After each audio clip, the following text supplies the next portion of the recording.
Hello,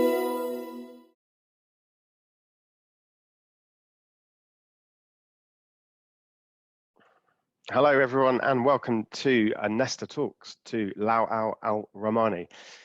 Hopefully, I've pronounced that correct, Louai, but you'll correct me later. My name is Dan Farag, and I shall be your host today. I am part of Nesta's People-Powered Results team. By means of introduction, Nesta is an innovation foundation that brings bold ideas to life to change the world for good. This Nesta Talks to series is part of our informal conversation series with some of today's most interesting thinkers and doers focused on the big topics that help define our future. Every month, the conversation focuses on an urgent topic from mental health and well-being and equality to the climate crisis and the future of humanity. And today is about resilience and leadership through times of crisis. Before I introduce our speaker, I'd like to explain the format of the session. I will shortly hand over to Louai for 20 or 30 minutes to talk about his book, which was released a few months ago, and to share his fascinating story. And then I'll open up to the audience to cover some of your questions. So I'd like you to think about some questions as we go through and type them directly into the Q&A box from the very beginning. So I'd like to hand over to Louai Al Roumani, who is the author of a new book, Lessons from a Warzone, How to Be a Resilient Leader in Times of Crisis. He has over 14 years experience in various finance and strategic planning roles across the Middle East and the UK. He studied in Beirut and Boston and now lives in London with his wife and works for UNICEF UK as their finance business partner. But Louai's story is predominantly about him as a CFO role in one of the largest banks in Syria when the war broke out in 2011. And he's got an incredible story to tell that's been put in his new book that I have a copy of and read several times now.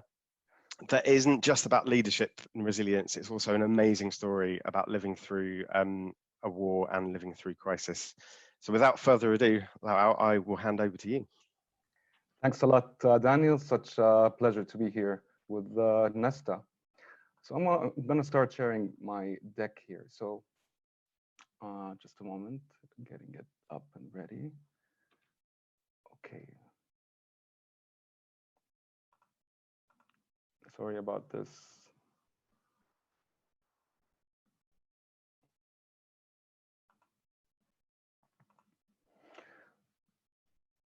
All right, okay, so when people hear about Syria, these are maybe the kinds of images that come to mind. Sadly, the country has been defined by the war that has taken place in the war. But not to me, though. This particular scene is from Namdina in Aleppo, which I remember it as being buzzing alive and in a more glorious state than it is now. And just like I was saying, Syria to me is really defined by things that other than the war. I mean, it's been famed for its ancient cities. This one being Damascus, what many scholars agree is the oldest capital city in the world.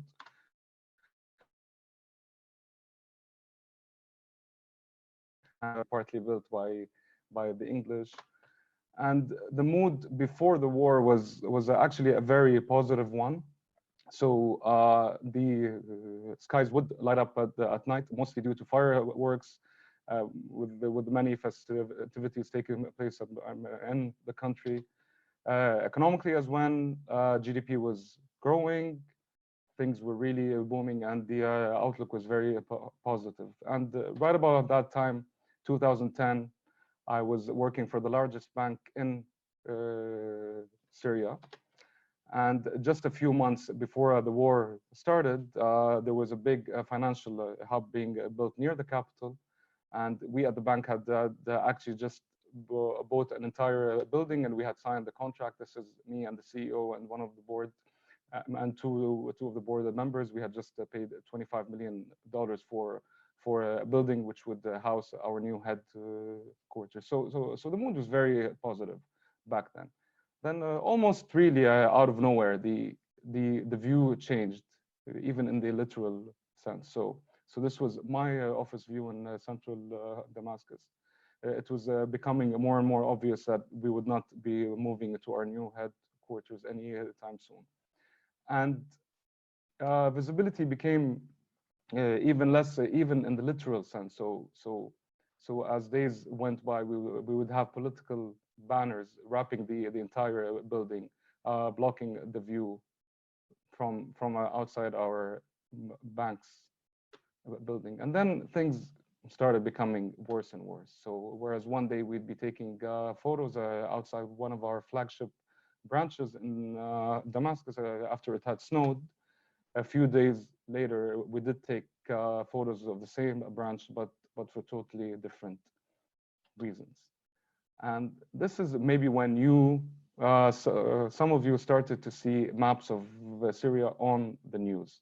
So, but for us, the map of Syria wasn't only really a news headline. It really represented the blueprint of our operation. So with the shifting developments on the ground, we had increasingly colossal challenges to face. So all these little blue boxes would refer to the branches that we had across the country. And what would the early sign be of a major crisis? Queues. We've seen lots of them in London early on, people queuing outside of supermarkets. In Damascus, we saw people queuing outside of banks. So Syria was mostly a cash-based society, so people needed cash all the time, and we had lots of queues outside these bank branches. And whereas usually a queue is a good thing for a business, it is typically a nightmare for a bank. So this is me around 10 years ago, far less gray hair than I have now. And as we sat there in the meeting room with the giant map of Syria looming above our heads, we asked, how do we face this? Eventually, I had no idea. This was something completely new to us. And the initial inclination was to just scramble and be all over the place. This was really something completely new to us. And we had no idea how to manage things. But with the time and with crisis sort of becoming the default state of operations, we started to get the hang of it somehow, and it became better along the way. And after a few years of working in a crisis that was just becoming worse and worse, we learned that there are certain principles to apply that could enhance one's chances of thriving during a crisis. So I decided to write a book. It's called Lessons from Warzone, in which I talk about 10 of these lessons. And in this talk, I'm going to talk about a few here. The first one is being bold and just pursuing opportunities no matter what. The guy you see there, this guy is one of my heroes. He's a Syrian fruit seller. And you know, the more I look at it, the more details I can identify and really relate to. So I mean, notice the neatly lined up the oranges, you know, against the backdrop of rubbles. Notice the label on the bananas. These are premium bananas, not normal bananas, because why would you settle for anything else? And notice the very dignified posture of the seller. So if this guy could be bold and really pursue opportunities no matter what, then maybe we at the bank had no excuse not to. And again, just to recap, the context was just getting worse and worse. And this photo is from central Damascus, where we had some of our branches being bombed, and many of our branches were being rampaged by the jihadists across the country. So, and this scene became more and more dominant. So it was very tempting to get almost swept away by this feeling of pending doom reigning in, where almost nothing could work out. But we learned that no matter what, there are opportunities to be pursued. Yes, it's very tempting for such images to dominate the narrative, but we never really allowed this to dominate. So yes, there were images like that, and there were less viable windows of opportunity and life, but those images didn't really prevent us from seeing parts of the country that were slightly doing better. And you know, you had people living there, and these people had savings that we needed to safeguard. There were economic cycles in place that they needed to be financed. So yes, there were less opportunities, but we had to pursue them. And UK media ran a couple of reports back then, when they were surprised that they saw people buying candies in the market. And the truth is that people crave normalcy, and sometimes even more so during a crisis.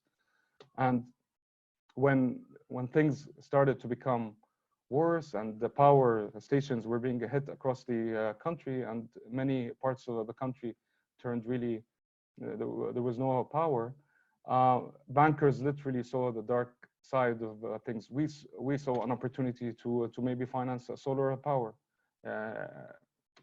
When early on in the war, lots of depositors withdrew their money and turned them into gold, and we saw an opportunity maybe to bring back these customers to our bank, but knowing that their wealth was now in a different form. So we started a safety deposit box service. So really the overriding principle was that no matter how things get, no matter how worse it was becoming, to always pursue opportunities no matter what.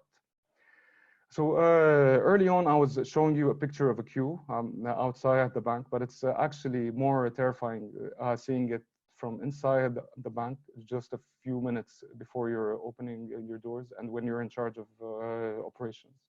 And we really had a big decision to make. What do we do? We had flocks of people panicking, coming in, wanting to withdraw their money. What do we do? Would we impose limits? Most other banks try to do that. They would delay withdrawals. They would tell people that everything is going to be all right, and that there was no reason to be worried.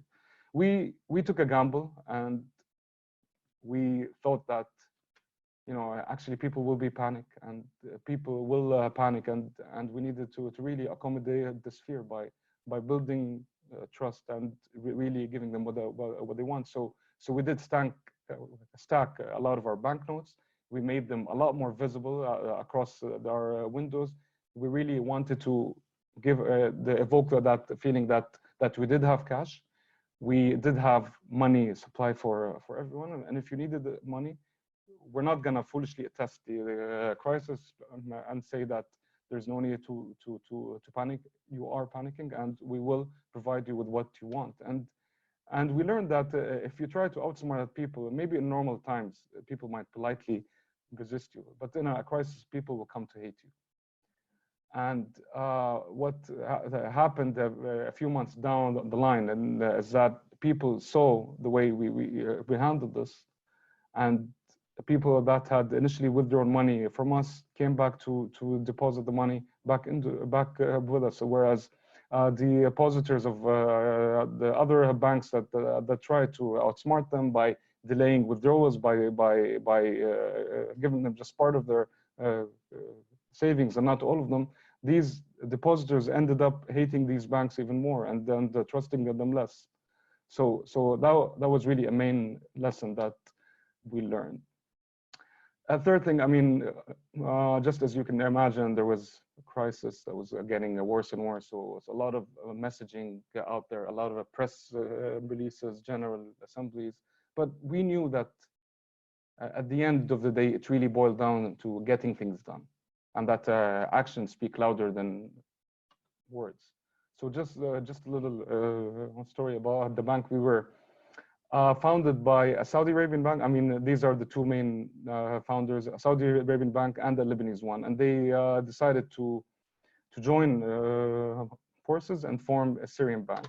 And I don't think they spent a lot of time on the branding. You can see it basically transposed part of the Saudi bank with part of the Lebanese bank, and the name became Bank Memo Saudi Faransi. Then, amidst all of the increasing challenges that we were facing, the last thing we needed was a PR calamity. Almost, this Saudi Arabian bank, the biggest founder, suddenly decided to abandon us.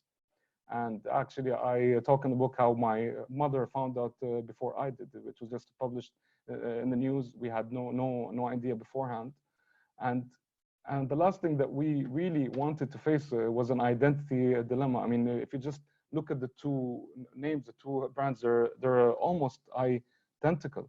And add to that, there was a factor which was there was a growing anti-Saudi sentiment somehow in the country. So this Saudi bank leaving, abandoning us, and our name retaining the Saudi element in it. Really, we thought initially that posed an identity dilemma for us. And as you can imagine, people flocked back to our bank, wanting to withdraw the money. And again, we did do what we did initially by really providing them with what they wanted. And then we learned that even something as centrally dominant as our name didn't really matter. Yeah, they say talk is cheap, and we learned that as action becomes harder, talk actually becomes even cheaper. And your actions and what you do in a crisis define you, really. And it was better to have an irrelevant name, but have cash for our clients than be called the most liquid and independent Syrian bank and not have any cash. And by the way, many years on, the bank still kept it same, and it's still unchanged, and it's still the #1 bank in Syria. The fourth thing is really to be driven by the long term and change your concept of time, and not to think of time as being chunks of fiscal year.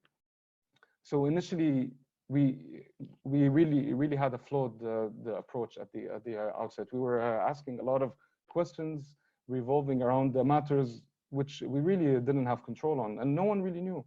I mean, we were asking in the meeting rooms, when will the war end? How will this unfold? Will the U.S. interfere? And it was very tempting to get into a lot of these conversations. But the truth is, 9 years later, and many of these questions really don't have an answer to. And we learned actually instead focus on the matters that we did have control on. So rather than ask about things which we didn't really know about, no one really did, we started asking more focused questions. What are our critical success factors, i.e. the things that we needed to get right in order to be competitive? Then we asked, how are these relevant today, tomorrow, regardless of whatever really happens? And then it really dawned to us that yes, war is destructive, and it can, and it did destroy up to a quarter of our branches. But even the worst war in modern times did not destroy our industrial dynamics.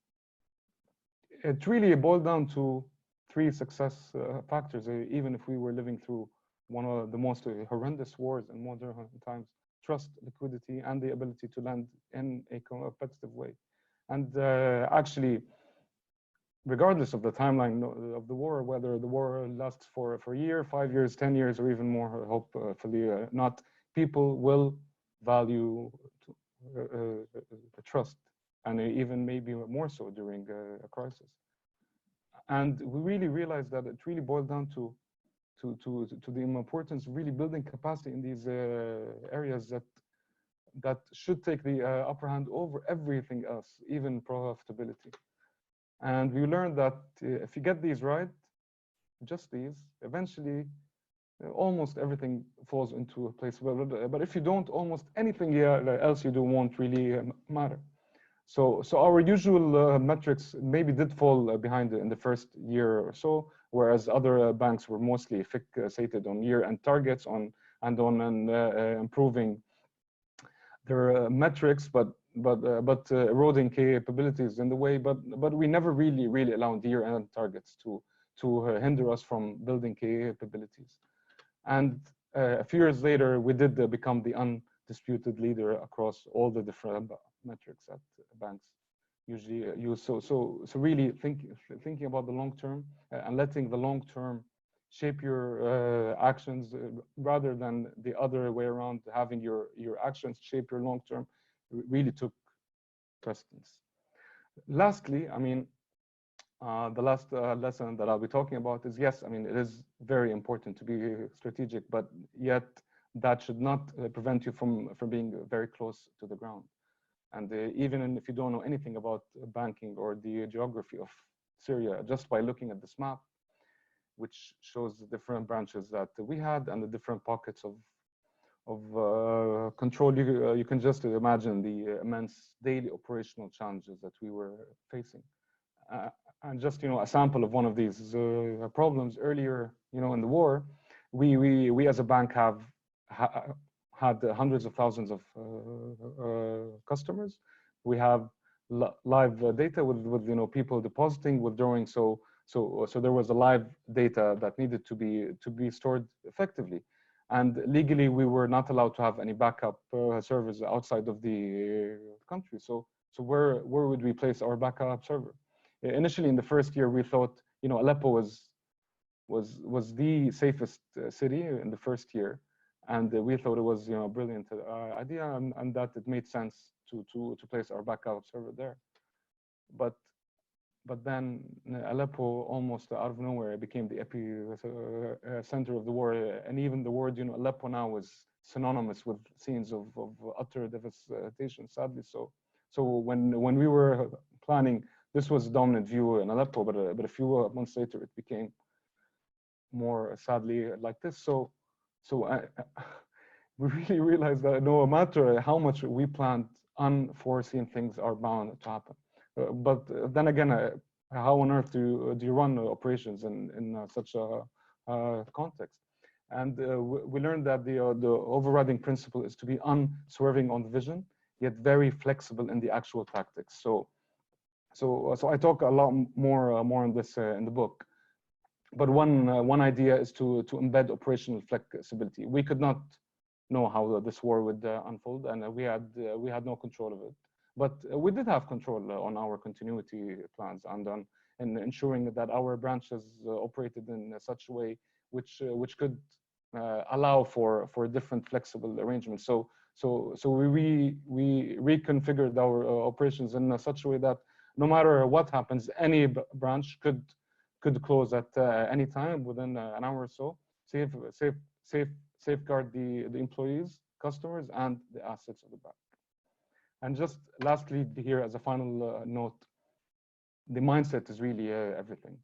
So I know it might get maybe tempting sometimes to really feel that, there's that feeling of an impending doom, but really never allow the feeling of an impending doom to reign in. And I think that the mindset is key, because the mindset shapes everything else. Thanks a lot, and over to you, Daniel. Thank you for that skip through a fascinating story. And as I said, it was really nice to see some of the visuals before and after pictures that you shared. It's dramatic, I think, both what you kind of navigated through as an organization, but you personally, I think. And so I've got a few questions that I'd like to ask, but please, audience, do add questions to the chat, and we'll kind of go through those in a minute. But maybe if I can just kick us off with, maybe can you share your personal motivations for writing the book? Because I think it's one of the more practical kind of leadership books that I've come across in recent times, but it's also a fascinating story of the war as well. But maybe you can share your kind of personal motivations for writing the book and sharing your story as well. Sure. Well, there's a few really. First one really being the fact that, there are many legitimate voices from Syria, legitimate voices of sorrow, agony, and despair. And Syria is often viewed as a place that is almost devoid of hope. And I really wanted to emit a different voice. I do have a story, and I do think that the experience that we did go through was almost matchless, and that there could be some lessons there that maybe could be universal and relevant to people elsewhere. And it was my hope that my story could maybe intrigue and hopefully provide insight for people elsewhere. And just so you know, earlier in the war, I was looking for a book to guide me through this, but there was almost no books in business literature that would address a context as radical as the context that we were facing. And a few years later, I ended up writing that book. And it feels pertinent that you did, because it feels like after probably a couple of months after it was kind of published and released, arguably we all went into crisis of our own through COVID. And I think there are so many very, very practical lessons throughout the book. But one I've always been struck by is how the war and the environment of crisis has really forced you and your management team to focus on what's important, essentially.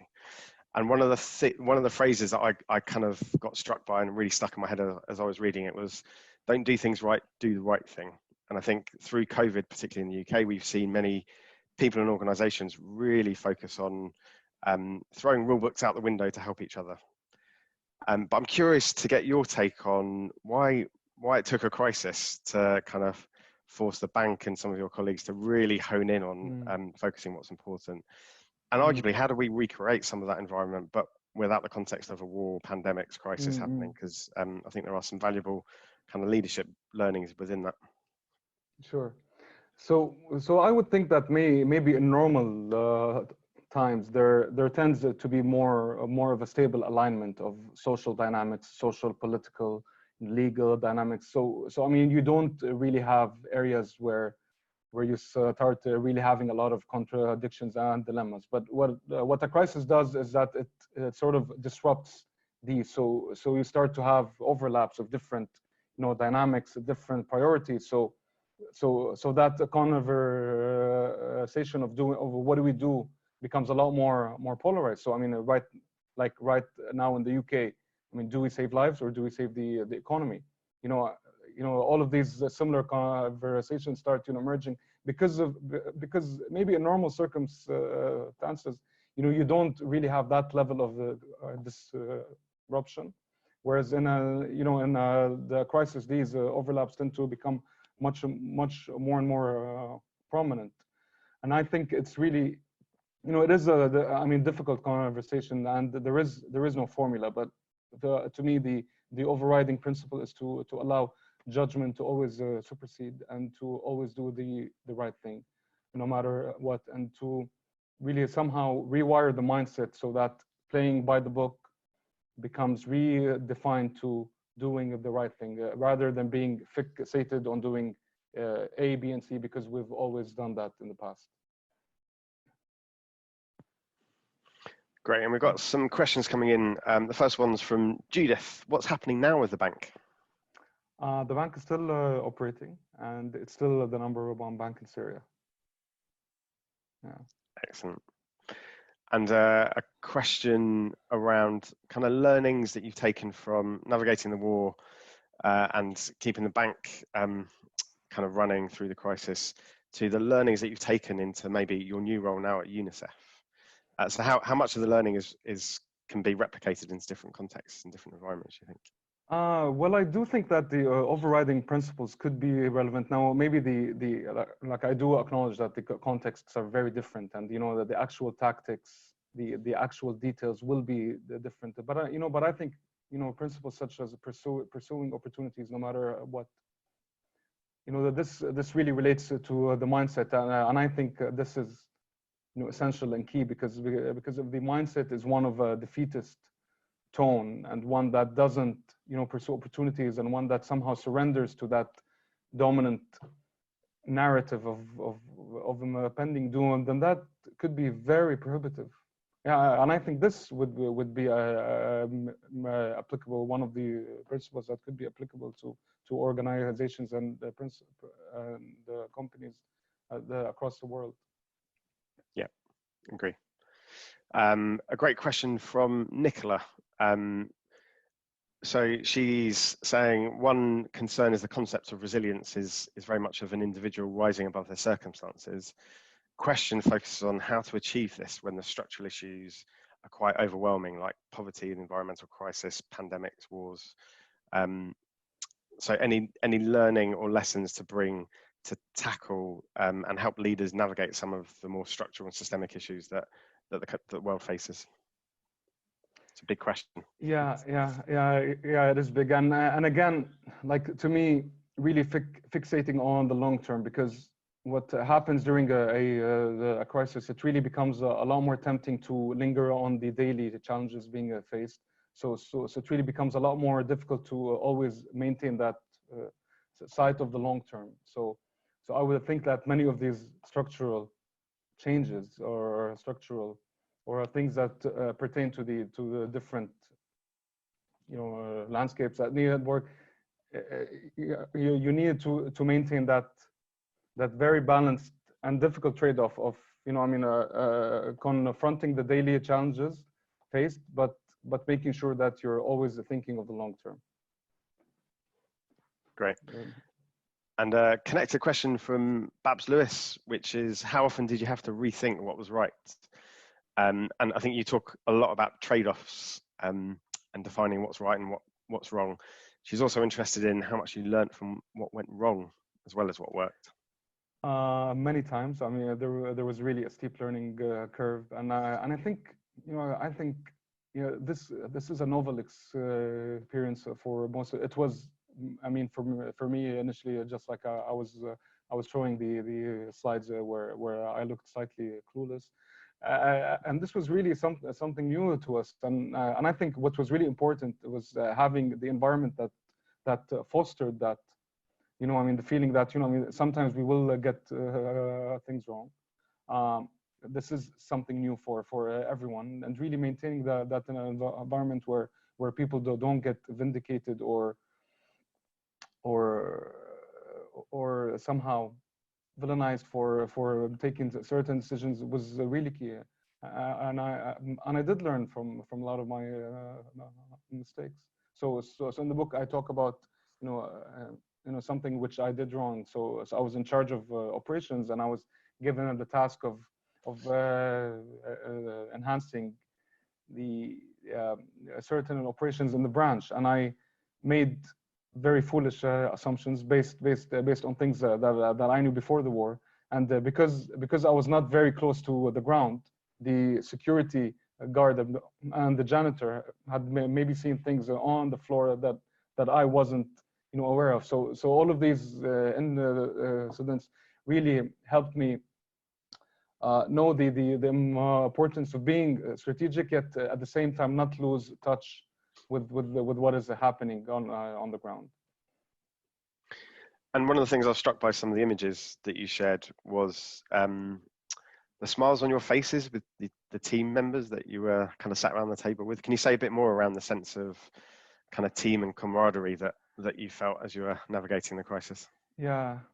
Well, I mean, really, we did acknowledge that during the crisis, opinions do get polarized, and you do have. Even in normal times, you do always have opposing camps of opinions in an organization. But during a crisis, these maybe tend to be more and more polarized, and if there is no effective teamwork, if there is no environment that nourishes this and actually sees the benefit of this, then this really could be a bad thing. But luckily, the bank, we were the overall leadership sort of instilled this environment of teamwork, and always to cherish these disagreements and opposing forces, rather than to turn it into something negative. And a question from Sheenan is, do you have any examples of ways in which you cultivated hope and optimism as part of being that resilient leadership team during the crisis? And any tips for others, I guess, as I'm sure there are many trying to navigate similar crisis organizationally and live through it as well?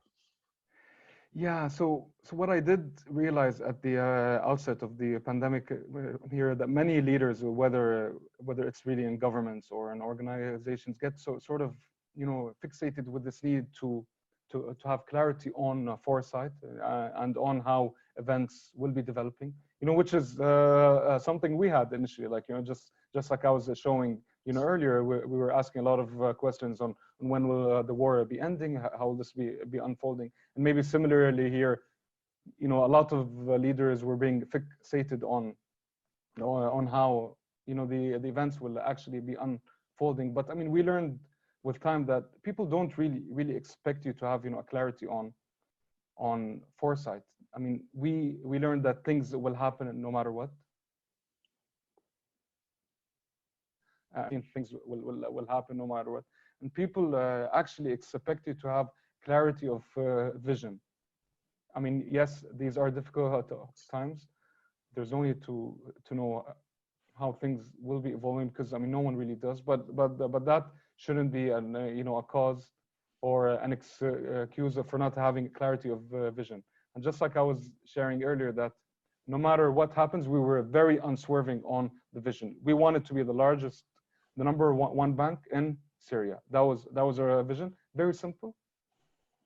And it really didn't change, even when you know, a quarter of our branches were being destroyed, and even amidst the horrendous things that were going on, we were very clear on what we wanted to aspire.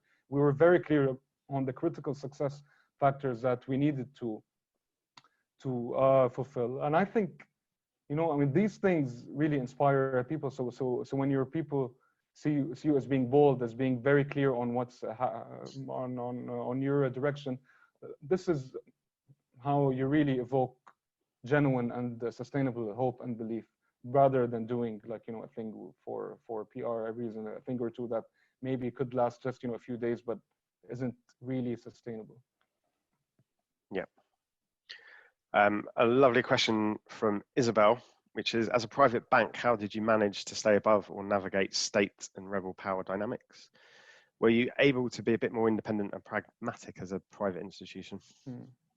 Yeah, I mean, it was very difficult to, like, I mean, again, there were sanctions on a country that we were operating in, and we actually had to apply these sanctions within the country. Of course, that was difficult, but I mean, we did navigate it, and it was difficult, but really by doing the right thing always, and in ensuring that, you know, I mean, everything that we did made sense in the long term.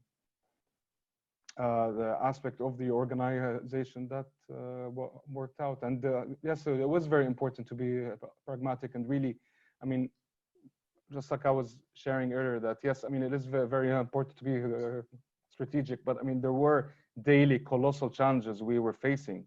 And so we really needed to have that operational flexibility, which I talked about earlier, and really having this capability to be very situational, and to be able to really respond on the ground to whatever changes were taking place. And at some point through the crisis, I think you had the option to leave Syria, but you opted to stay. Can you say a bit more about that?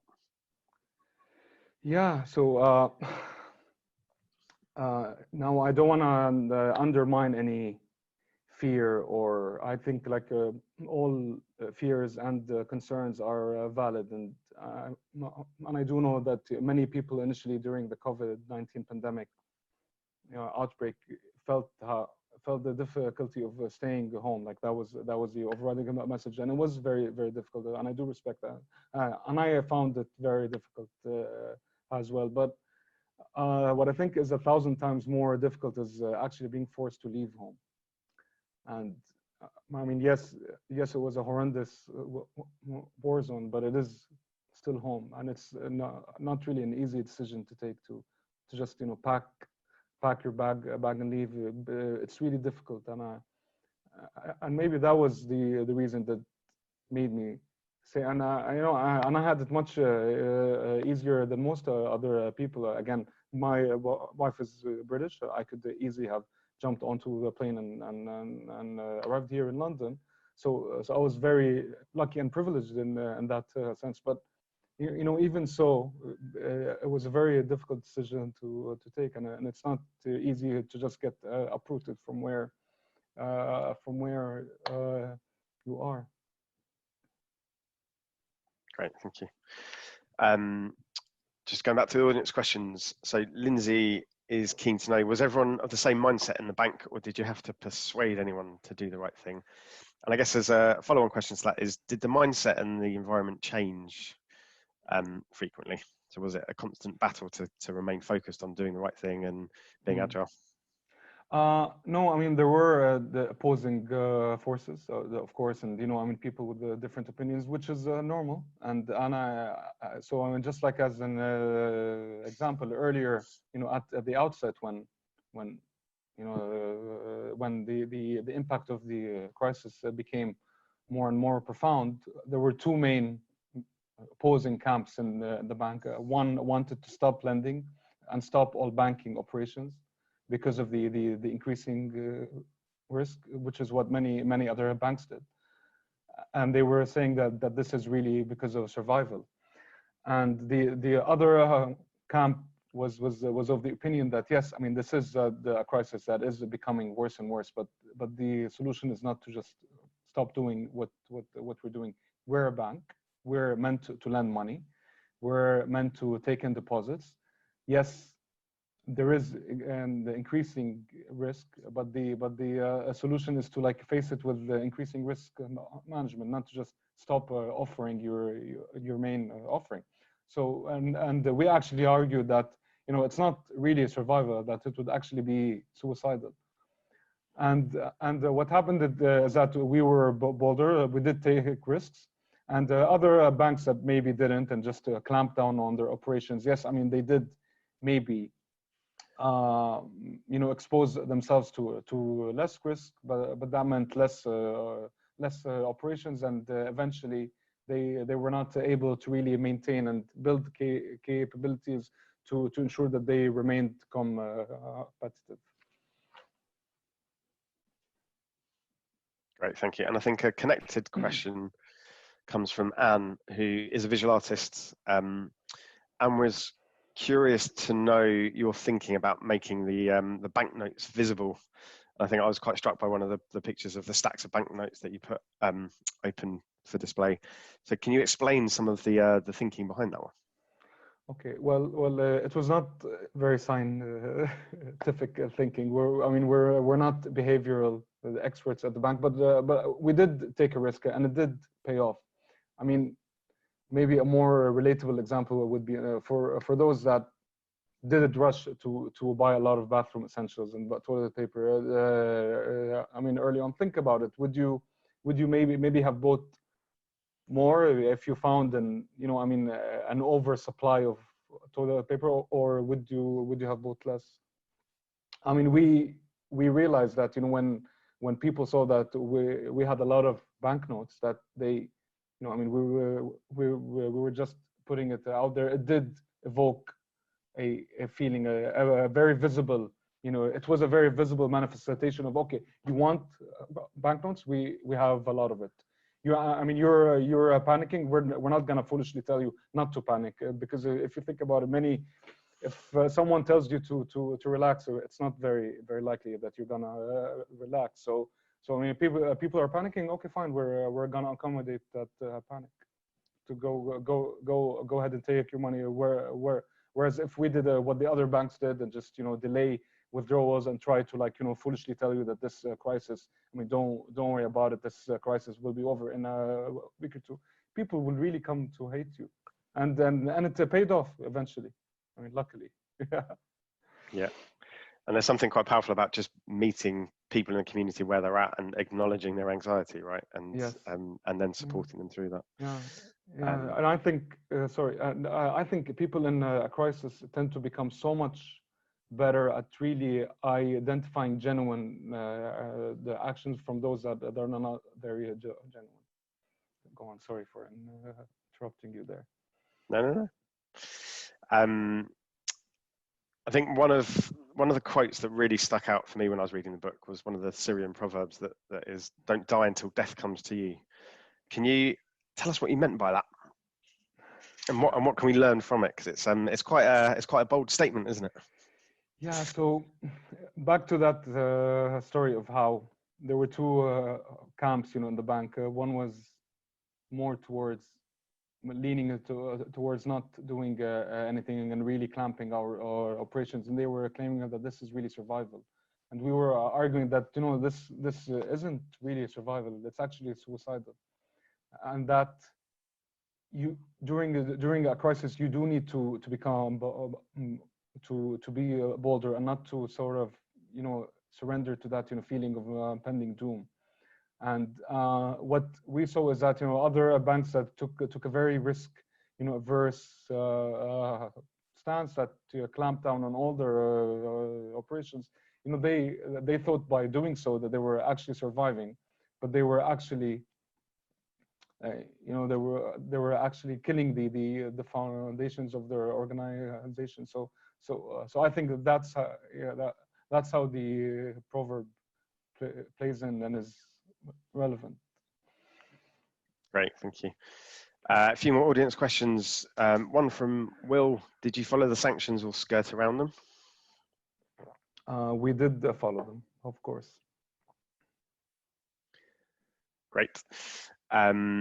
One from Natalie: what would be your main advice to leaders in extreme situations?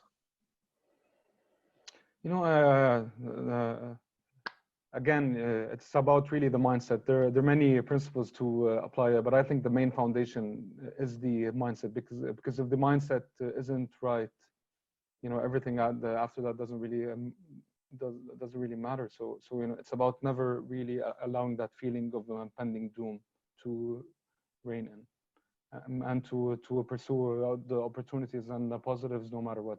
I mean, if we were doing it with mortar bombs falling above our heads, with many of our branches being rampaged and destroyed, then maybe people elsewhere can hopefully maybe find some value in that. Yeah. One of the things I was really struck by was how quickly you adapted and saw opportunity in the crisis and invested in solar panels and all that kind of stuff. And I think we, you know, as the UK kind of went into kind of COVID mentality, lots of things changed, particularly across public services and the wider economy. One of the lessons in your book is change, but don't rush to change everything. What advice would you have for those either navigating or supporting change in a kind of change management role around that? So actually, the biggest chapter in my book is on change, because I think there's a lot of literature on change management and on the best ways to manage change, but we learned that there's really maybe an additional skill set which is not highlighted maybe as often, which is really assessing the need for change. And because in the crisis, what happens is that, of course, there are things that needed to be changed, just like I was showing earlier with the way we did reconfigure our branch operations. But that doesn't mean that everything needs to change. And I think it becomes very tempting, especially in a crisis with new people maybe joining, with new ideas. It almost feels that everyone wants to be changing everything. And the truth of the matter is that change is very difficult, let alone in normal times, let alone do it in difficult times when you know, people's own personal lives are becoming more and more difficult, making it even harder for them to change in their organization. So to me, it's really about, you know, assessing the need for change and really scrutinizing that and embedding that skill set within the organization. You know, or else an organization might end up with like 100 change initiatives that are really half-hearted and that don't really have the commitment of people to work on. So really assessing the need for change is key to me, which is why I write quite a lot about it in the book. Sorry. Yeah, I agree. And for me, it was you know, your relentless focus on what's important. Yes. Came out really strongly throughout the book. A couple more questions which connected to what you've just said is, there is lots of literature on change management and leadership. This feels very different to any book I've ever read, but do you have a long-term strategy book or approach that you kind of draw inspiration from? Yes, so the chairman of the bank that I mean, a lot of the